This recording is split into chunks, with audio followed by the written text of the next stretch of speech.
గాలివాన మొదలైంది. ప్రకృతి తన శక్తిని చూపిస్తోంది.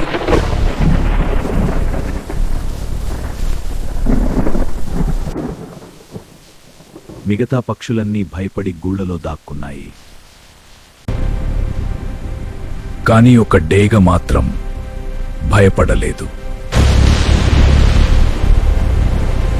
అది గాలి వేగాన్ని వాడుకుని పైకి ఎగిరింది.